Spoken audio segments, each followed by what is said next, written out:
మా వంటగదిలో మనం బొబ్బరి గారెలు వండటం నేర్చుకుందాం. ఇది నీళ్ళలో వేసి ఒక 2 గంటలు నానబెట్టాలి. ఉల్లి ముక్కలు పచ్చిమిర్చి ముక్కలుగా చేసి మనం దానిలో వేసుకోవాలి. కొద్దిగా కారం, కొంచెం కారం, కొద్దిగా ఉప్పు, చిటికెడు పసుపు, వేయించడానికి సరిపడా ఆయిల్, డీప్ ఫ్రైకి సరిపడా ఆయిల్. నానబెట్టిన తర్వాత ఇది ఇలా నానుతుంది. దీన్ని మనం మిక్సీ చేసుకుందాం. మిక్సీలో వేసుకుందాం. దీన్ని మిక్సీలో వేసి మిక్సీ చేపడదాం.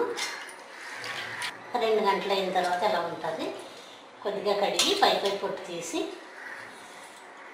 దాన్ని మిక్సీ వేసుకుందాం. ఇప్పుడు దీన్ని మనం ఒక గిన్నెలో వేసుకుందాం. మిక్సీ బిజీ చేసింది. దీనిలో మనం ఉల్లి ముక్కలు, ఉప్పు, కారం, పచ్చిమిర్చి, జీలకర్ర అన్నీ వేసి కలిపి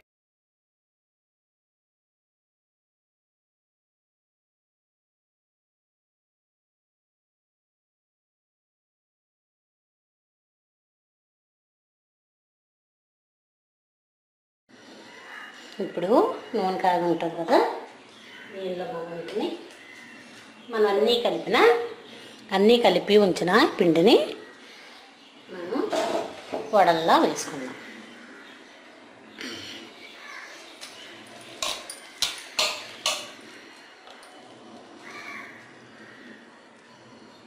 ఇలా చేతితో కవర్లో కూడా పెట్టవచ్చు. నేనైతే చేతితో వేస్తున్నాను. ఇలా చేతిలో మనం వడల్లా పెట్టి నీళ్ళలో వేసేయచ్చు. అదే కాకపోతే మనం పసుపు వేసాం కాబట్టి చక్కటి కలర్ వస్తుంది. వేగిన తర్వాత కూడా మంచి కలర్లో కనిపిస్తాయి. ఇప్పుడు ఎంతవరకు వేగినాయో చూద్దాం.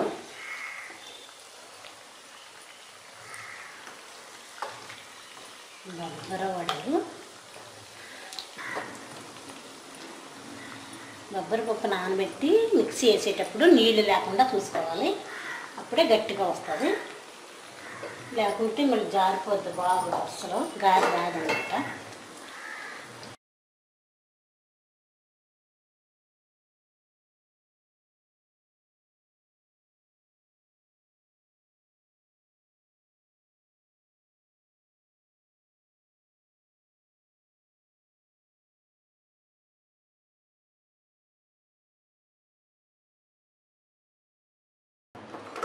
బొబ్బర్ల పప్పుతో వడలు రెడీ. వీటిని సర్వ్ చేద్దాం. ఎంతో రుచిగా ఉండే బొబ్బరి పప్పు వడలు రెడీ అయ్యి. ఈ బొబ్బరి పప్పు మనకి సూపర్ బజార్లో దొరుకుతుంది. అక్కడ తెచ్చుకుంటే ఇలా వండుకోవచ్చు. మీరు కూడా ట్రై చేస్తారని ఆశిస్తాను.